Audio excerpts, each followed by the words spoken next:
Hello नमस्कार साथियों, एक बार फिर आपका स्वागत है आपके अपने यूट्यूब चैनल ज्ञानविद हिमालय में।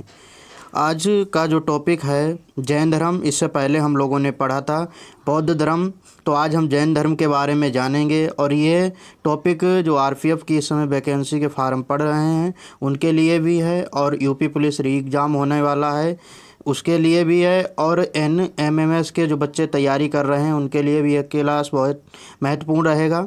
और श्रेष्ठा योजना की जो तैयारी कर रहे हैं जिसका एग्ज़ाम 11 मई को है, तो उन विद्यार्थियों के लिए भी यह महत्वपूर्ण साबित होगी क्लास। तो आप लोग जो हमारा यूट्यूब चैनल है ज्ञानविद हिमालय उसको सब्सक्राइब कर दें। और अब हम क्लास को प्रारंभ करते हैं। तो आज का जो टॉपिक है, अभी हमने बताया जैसे आज का जो टॉपिक है जैन धर्म। इससे पहले का जो टॉपिक था बौद्ध धर्म, उसके बारे में हम लोगों ने जाना था। तो आज जानेंगे जैन धर्म के बारे में। जैन धर्म के संस्थापक कौन थे, जैन धर्म के कितने तीर्थकर थे, या जैन धर्म में के साहित्य को, जैन धर्म के साहित्य को क्या कहते हैं, या जैन धर्म में कुल कितने तीर्थकर हुए। ऐसे निम्न बिंदुओं का अच्छे तरीके से अध्ययन करेंगे। तो अब हम क्लास को प्रारंभ करते हैं। तो पहली बात इस तरीके से याद रखना कि जैन धर्म के संस्थापक कौन थे। क्या जैन धर्म के संस्थापक कौन थे और तीर्थकर कौन थे? तो जैन धर्म के जो संस्थापक थे उनका नाम था ऋषभदेव। या पूछा जाए जैन धर्म के प्रथम तीर्थकर कौन थे, उनका नाम था ऋषभदेव। चाहे संस्थापक पूछे जाएं या प्रथम तीर्थकर पूछे जाएं तो वो कौन थे, जैन धर्म थे। लेकिन इस बात को भी ध्यान रखना कि वास्तविक संस्थापक पूछे जाएं, जैन धर्म के वास्तविक संस्थापक पूछे जाएं तो कौन थे, महावीर स्वामी थे। कौन? महावीर स्वामी। देखो संस्थापक अगर पूछे जाएं, क्या पूछा जाए, संस्थापक पूछा जाए तो संस्थापक में आप याद रखना कि जो संस्थापक रहेंगे ऋषभदेव रहेंगे। लेकिन अगर वास्तविक संस्थापक पूछे जाए, वास्तविक संस्थापक कौन होंगे, महावीर स्वामी होंगे। इस बात को अच्छे तरीके से आपको समझना है। जैन धर्म के 23वें तीर्थकर पार्श्वनाथ थे, जो काशी के इक्ष्वाकु वंशीय राजा अश्वसेन के पुत्र थे। तो 23वें तीर्थकर कौन थे, पार्श्वनाथ थे। 23वें तीर्थकर कौन थे, पार्श्वनाथ। तो इस बात को भी ध्यान रखना कि 23वें तीर्थकर कौन थे, पार्श्वनाथ थे, जो काशी के इक्ष्वाकु वंशीय राजा अश्वसेन के पुत्र थे। तो किसके पुत्र थे, अश्वसेन के पुत्र थे। इन्होंने 30 वर्ष की अवस्था में संन्यास जीवन को स्वीकार कर लिया। इनके द्वारा दी गई शिक्षा थी। अब इनके द्वारा कौन सी शिक्षा दी गई, इस बात को अच्छे तरीके से समझना है आपको कि इन्होंने कितनी वर्ष की अवस्था में सन्यास जीवन स्वीकार कर लिया था। तो जो 30 वर्ष की अवस्था थी उसमें सन्यासी जीवन स्वीकार कर लिया।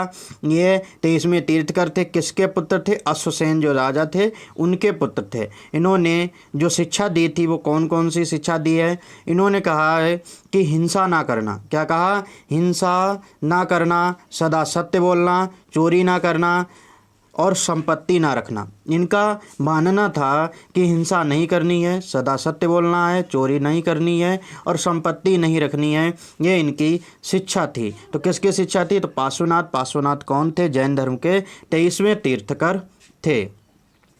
जो अभी हमने आपको बताया है कि वास्तविक संस्थापक कौन थे। क्या वास्तविक संस्थापक कौन है, तो वास्तविक संस्थापक हैं महावीर स्वामी। कौन, महावीर स्वामी, जो जैन धर्म के अंतिम कहें या 24वें तीर्थकर थे। तो जैन धर्म के 24वें तीर्थकर कौन थे, तो महावीर स्वामी थे, और जो जैन धर्म के अंतिम तीर्थकर भी थे। तो यहाँ तक बात समझ में आई होगी आपको। तो महावीर स्वामी का जन्म 540 ईसा पूर्व कुंडग्राम वैशाली में हुआ था। इनके पिता का नाम सिद्धार्थ था और ज्ञात्रक कुल के सरदार थे। तो किस कुल के सरदार थे, ज्ञात्रक कुल के थे। और माता तिरसला जो थी, लिच्छवी एक साम्राज्य था, वहाँ के राजा थे चेतक, उनकी क्या थी, बहन थी। तो बात समझ जाए, पिता का नाम सिद्धार्थ था, माता का नाम तिरसला था। और पूछा जाए पिता किस कुल के थे, तो ज्ञात्रक कुल के थे। जन्म कब हुआ था, 540 ईसा पूर्व कुंडग्राम वैशाली में हुआ था। तो यहाँ तक बात समझ आ गई होगी आपको।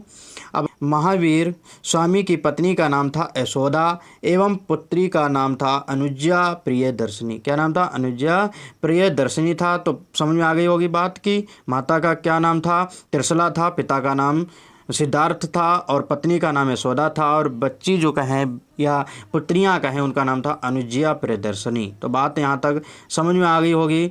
अब महावीर स्वामी के बचपन का नाम वर्धमान था। तो बचपन का क्या नाम था? वर्धमान। और इन्होंने 30 वर्ष की उम्र में माता पिता की मृत्यु के पश्चात अपने बड़े भाई नंदिवर्धन से अनुमति लेकर संन्यास जीवन को स्वीकारा था।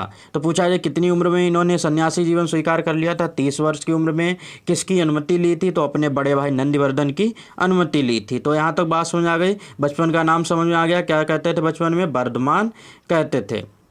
इस बिंदु को आपको याद रखना है कि 12 वर्ष की कठिन तपस्या के बाद 12 वर्ष की कठिन तपस्या के बाद महावीर को जृंबिक के समीप एक नदी थी, ऋजुपालिका नदी के तट पर साल वृक्ष के नीचे तपस्या करते हुए संपूर्ण ज्ञान का बोध हुआ था। इसी समय से महावीर जिनका मतलब होता है विजेता, अहृत मतलब पूज्य होता है, और ग्रंथ का मतलब होता है बंधनहीन। तो बात समझ आई कि इन्होंने कितने वर्ष तक तपस्या की थी? तो 12 वर्ष तक कठिन तपस्या की थी। पूछा जाए किस वृक्ष के नीचे तपस्या की थी? तो साल वृक्ष था, उसके नीचे तपस्या की थी। और कौन सी नदी थी?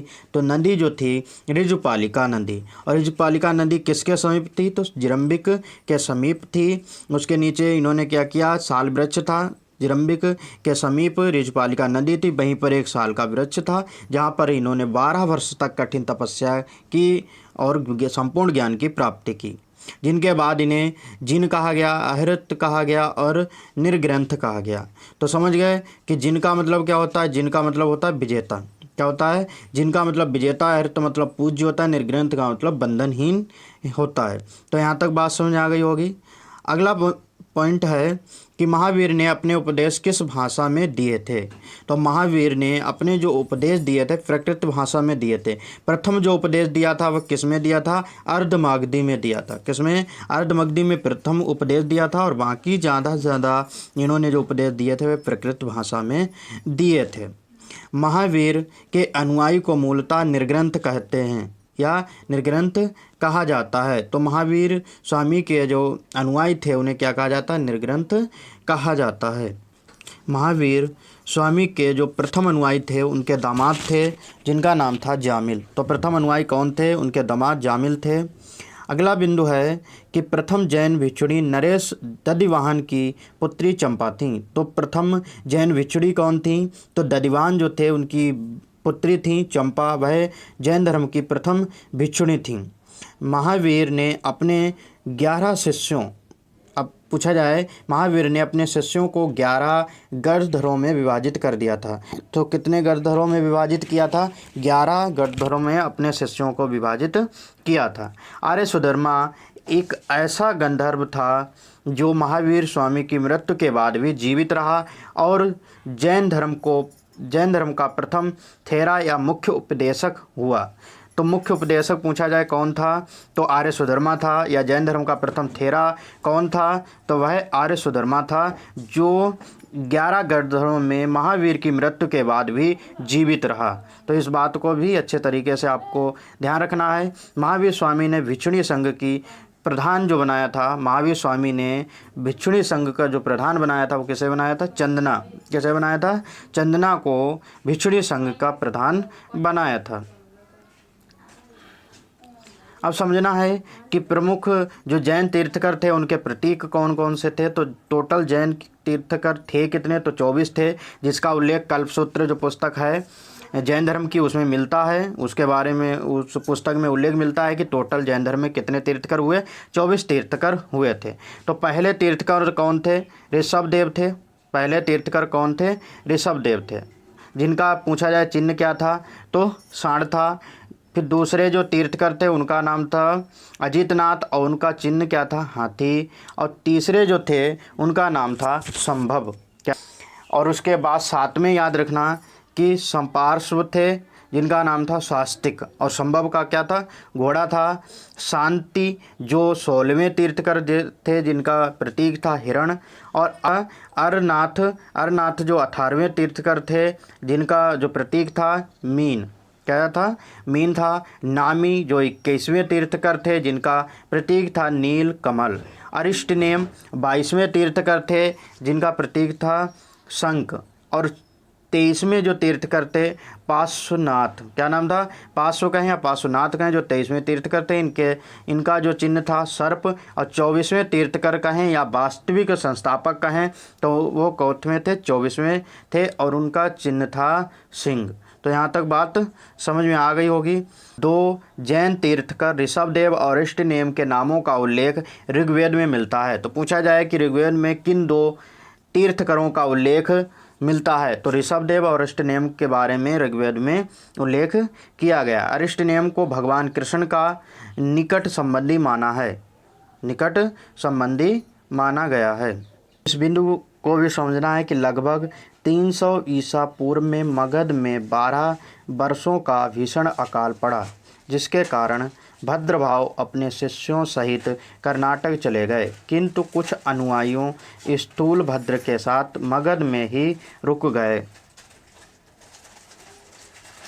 भद्रभाव के वापस लौटने पर मगध के साधुओं ने उनका गहरा मतभेद हो गया था, जिसके कारण या जिसके परिणाम स्वरूप जैन मत श्वेतांबर और दिगंबर नामक 2 संप्रदायों में बट गए थे। तो इस बात को याद रखना कि जो जैन धर्म था कितने संप्रदायों में बट गया था? 2 संप्रदायों में, एक दिगंबर और एक श्वेतांबर संप्रदाय में बट गया था। जो दिगंबर होते थे वे भद्रभाव के शिष्य थे। दिगंबर जो थे वे भद्रभाव के शिष्य थे और श्वेतांबर थे वे स्थूलभद्र के शिष्य थे। और श्वेतांबर क्या श्वेत वस्त्र धारण करते थे और दिगंबर जो थे वे नग्न रहते थे। तो बात यहाँ तक समझ में आई होगी। जैन धर्म में 2 संगीतियाँ हुई थीं, तो कब कब हुई, उसके अध्यक्ष कौन थे और कहाँ हुई थी, इस बात को जानना है। तो प्रथम संगीत हुई थी 300 BC में हुई थी। कब? 300 BC में हुई थी। कहाँ हुई थी? पाटलिपुत्र। और किसकी अध्यक्षता में हुई थी? स्थूलभद्र की अध्यक्षता में हुई थी। दूसरी संगीत हुई थी वह 6 AD में हुई थी, या कहें 6 शताब्दी में हुई थी। कब? कहाँ हुई थी? बल्लवी। और किसकी अध्यक्षता में? तो क्षमा श्रवण की अध्यक्षता में हुई थी। अब जिस तरीके से बौद्ध धर्म में त्रिरत्न होते हैं उसी तरीके से जैन धर्म में भी त्रिरत्न थे। जैन धर्म में त्रिरत्न कौन कौन से हैं? एक सम्यक दर्शन है, सम्यक ज्ञान और सम्यक आचरण। तो बात समझ आ गई कि कितने त्रिरत्न हैं? 3 हैं, सम्यक दर्शन, सम्यक ज्ञान और सम्यक आचरण। तो तीनों जैन धर्म के जो त्रिरत्न हैं उनको याद रखना। जैन धर्म में ईश्वर की मान्यता नहीं है, तो जैन धर्म के जो लोग हैं वे ईश्वर को नहीं मानते हैं। जैन धर्म में आत्मा की मान्यता है, वह कहते हैं कि आत्मा होती है। जैन धर्म में आत्मा को मानते हैं लेकिन ईश्वर को नहीं मानते हैं। महावीर स्वामी पुनर्जन्म एवं कर्मवाद में विश्वास करते थे। तो जो महावीर स्वामी थे वह महावीर स्वामी थे वह पुनर्जन्म, वो कहते थे कि पुनर्जन्म होता है, और कर्मवाद में विश्वास रखते थे। जैसा ही कर्म करोगे वैसा फल मिलेगा, इस तरीके से उनके विचार थे। तो पुनर्विचार और कर्मवाद में महावीर स्वामी विश्वास रखते थे। अब ये प्रश्न बनता है कि कभी पूछ लिया जाता है निम्न में से कौन सा शासक जैन धर्म को नहीं मानता था या कौन सा शासक जैन धर्म को मानता था? तो उदयन एक राजा थे, उदयन। फिर एक और राजा थे वंदराज, चंद्रगुप्त मौर्य, कलिंग नरेश, खारवेल, राष्ट्रकूट राजा, अमोघवर्ष, चंदेल शासक। तो इतने राजा थे जो जैन धर्म को मानते थे।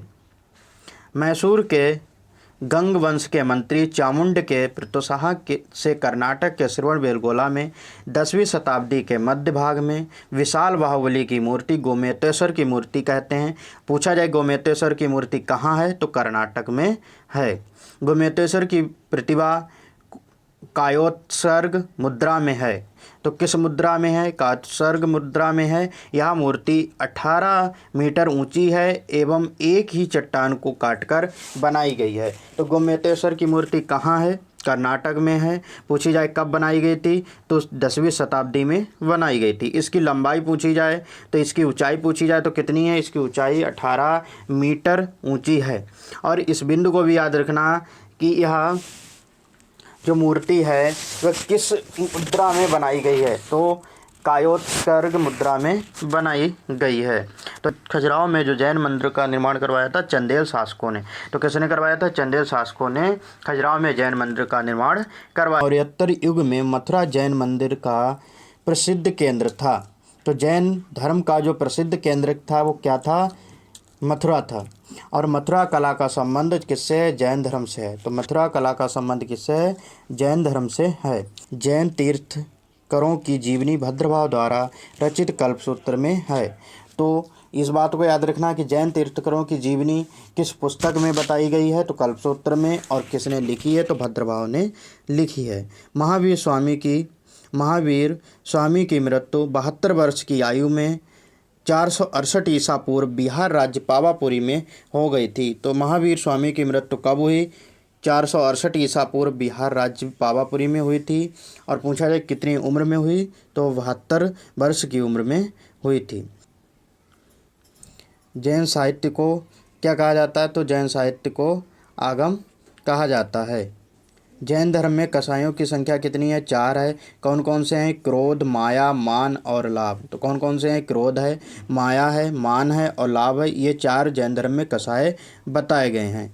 तो नोट करके इस पॉइंट को भी ध्यान रखना कि 24 तीर्थंकरों का उल्लेख किस में मिलता है? तो 24 तीर्थंकरों का उल्लेख जो मिलता है कल्पसूत्र पुस्तक है। किसने लिखी है? भद्रभाव ने लिखी है। उसमें जैन तीर्थंकरों के जीवनी के बारे में बताया गया है। जैन धर्म की भाषा कौन सी थी? प्रकृति भाषा थी। जैन धर्म की कौन सी भाषा थी? प्रकृति भाषा थी। जैन धर्म में पूर्व की संख्या कितनी है? 14 है। जैन धर्म में उपांगों की संख्या कितनी बताई गई? 12 बताई गई है। जैन धर्म में छेद सूत्रों की संख्या कितनी है? 12 है। तो आज की जो क्लास थी जैन धर्म से संबंधित थी। उम्मीद है कि आप लोगों के अच्छे तरीके से समझ में आया होगा। कोई ऐसा पॉइंट नहीं होगा जो छूटा होगा। तो सभी पॉइंट आपको बताए गए हैं, समझाए गए हैं। जो एग्ज़ाम की महत्व की नज़र से देखते हुए सभी पॉइंट आपको अच्छे तरीके से बताए गए हैं। तो आप लोगों से निवेदन है कि हमारे यूट्यूब चैनल ज्ञानविद हिमालय को सब्सक्राइब कर लें और लोगों को भी शेयर करें और कमेंट करें। धन्यवाद।